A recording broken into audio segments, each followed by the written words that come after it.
as a man, you have to be mentally strong. You have to be tough. It's very important because life is hard. Life is difficult. And the more prepared you are to face that difficulty, the more you ascend above other men. And if you're weak, life's going to eat you up, spit you out. You'll never really succeed and you'll be resentful and pessimistic. And that's how haters are made. This line represents difficulty of life. This line represents time. When you're born, life is super easy. Everybody's doing everything for you. You take a shit all on yourself, somebody comes and cleans it up. You're hungry, you just cry, they come bring you food, you know? Your mama put a titty in your mouth, man, give you some food. You don't have to worry about shit, nothing. Everything's taken care of. At some point, your parents tell you, hey man, you gotta stop shitting on your pants, right? We want you to shit in this toilet, potty. And you're like, what the fuck? Now you got responsibility and shit. Right, now you got to do shit. So the difficulty of life has increased a little bit. And then next thing you know, you got to go to school. You got to start sharing your toys. You got to like listen to a teacher, right? You got to, wait a minute, they giving you tests and shit. You got to be places at a certain time. You got to wake up at a certain time. Then you're in high school, right? And then that has its own challenges. You got to get good grades and you're going to college, right? You got to dress cool, right? So you have friends, right? You got to make sure you shoot the ops when you come. Well, that was my high school. I don't know if y'all had that same experience.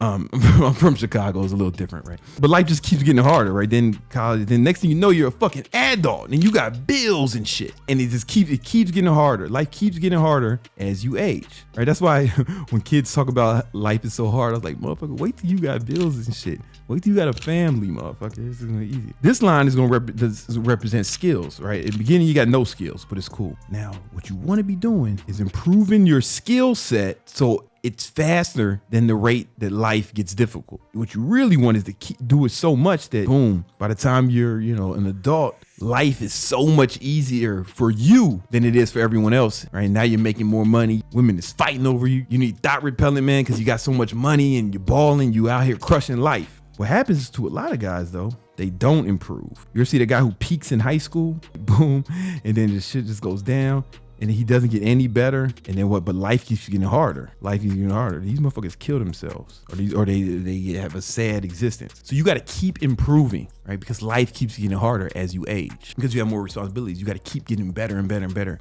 And you got to focus on getting better every day. If you're not getting better, you're getting worse. This is why, because life gets harder as you age. You have more responsibilities, more shit's going on. So you got to keep getting better and better. That's step one, constant improvement. Step two is you got to be stoic. You got to have emotional control. When everybody's panicking, flipping out, going crazy, you got to be calm. It's very important for men to control their emotions because we have testosterone. Testosterone, one, it makes you strong, right? So if you don't have control of your emotions and some girl starts like acting crazy, that's how Chris Brown ruined his career, right? He had no control over his emotions. I've been hit by women, but I had emotional control and I was able to, you know what? Chris Brown taught me I can't fight back. That's what I learned from Chris Brown, right? So shout out to him. I controlled my emotions. Shit didn't go wrong, even though I was attacked physically by a woman. And it's like that with everything though, right? You can never be off the handle. You got to be super calm, tranquilo. And you got to be able to manage your emotions. You got to be stoic. What that looks like in practice is, no matter how bad things get, I stay as calm. Like, all right, let's just handle it. We are, let's handle it. But it's also, you can't get too excited when things go good because success is more dangerous than failure, right? Because with success, what happens is you can start getting full of yourself, think you're the man, you think your shit don't stink, you think that you can't make any mistakes. You think shit is always gonna go right for you, and then you're surprised when it doesn't, it catches you off guard and you weren't prepared for it. So you gotta stay real calm, right? For example, I'm only saying this for the video, right? Just to illustrate the point. I just hit 1 million followers on Instagram. I ain't say nothing to nobody. My girl's like, oh, you hit 1 million. I'm like, oh, that's what's up. And I went and worked out. You know what I'm saying? Like, you can't, I'm not saying that don't celebrate things. I celebrate when my son graduated from kindergarten and shit like that. But I don't really celebrate my own accomplishments too much, right? Because I'm never trying to get too high on my high horse. And then I'm never trying to get too low. I want to say super stable emotionally, right? Stoic. Think about it, man. If you were in a dangerous situation, and there's two friends you could pick to go with you, do you want the guy who's all over the place emotionally, or do you want the person who's steady, calm, knows what to do at all times? You got to be him. So you got to be super just emotionally stable, right? That comes from practice. There's a lot of things you can do to cultivate that. What's helped me the most is meditation.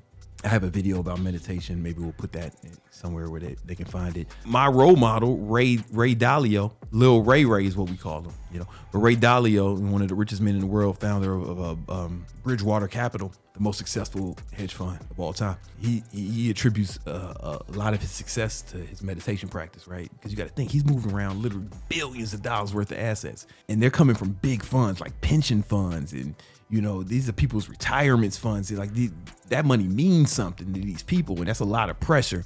But because he's meditated for decades, he's a lot calmer under those situations. And the third thing you need to do to become emotionally strong, you know, is never complain. No, seriously, never complain about anything.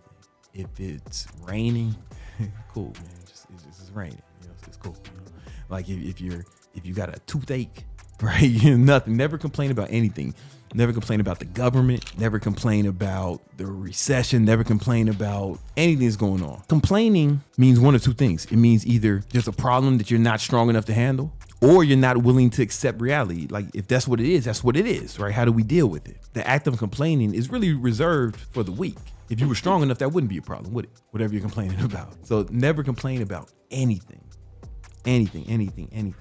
I'm not saying this to complain. I'm just saying this to illustrate an example. The other day, man, I woke up and my neck was hurting really bad. I couldn't really look this way. If I wanted to look this way, I had to like turn my whole body, right? I could look this way, but I couldn't look this way. That's how bad it hurt. I didn't tell anybody. You know what I'm saying? Like I didn't even tell my girlfriend that she was with me all day. I didn't tell her because what the fuck she gonna do? Right? You know what I'm saying? She can't improve the situation. What the fuck she gonna do? She's not a nechiologist. Ain't nothing she could do for it. So like, what would have been the point of telling her, right? If anything, she would have got real concerned and she would have felt bad. I would have let my problem negatively affect her. I didn't even mention it. I just sucked it up and took it like a G until it stopped hurting, right? That was just an example from another day. But there's mad shit that happens and I don't tell anybody. Yeah, no, I just don't tell anybody your problems unless they can help you. And when you tell them the problems, you need to be looking for solutions, not to complain. Oh, this happened. No. You need to be looking for solutions. I didn't tell my girlfriend about my neck because I knew what to do. Get some ibuprofen and shut the fuck up and make some money. You don't need to turn your neck to make money, you know? And she couldn't help. She's not a nechiologist. What's she gonna do? Give me a neckiotomy? Nah, man. Unless I'm looking for a solution, right? If I feel like they have a solution, I want to be clear about this. Asking for help is okay. Complaining is not. Asking for help means you've actually not given up. Complaining is almost like you're giving up and you're looking for sympathy. Oh, woe was me. But asking for help is basically saying, no, I'm going to beat this thing. I'm going to come out of this victorious. I would like your assistance if you can. That's totally different. That's totally okay.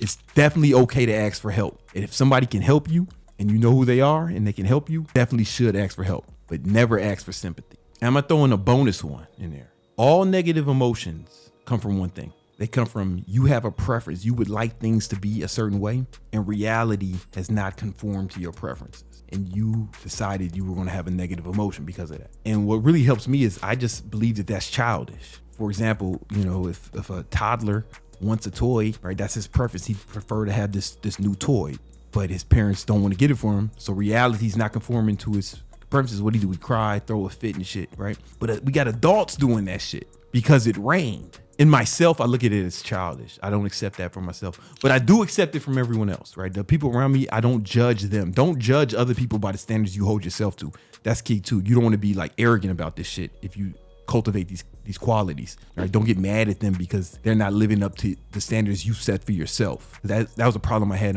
when I was younger. But what I realized is, you know, Thor doesn't get mad at humans because they can't lift the hammer, right? They can't lift it, man. It's not their fault. They can't lift it. You know what I'm saying? And if everyone could lift the hammer, then Thor wouldn't be special.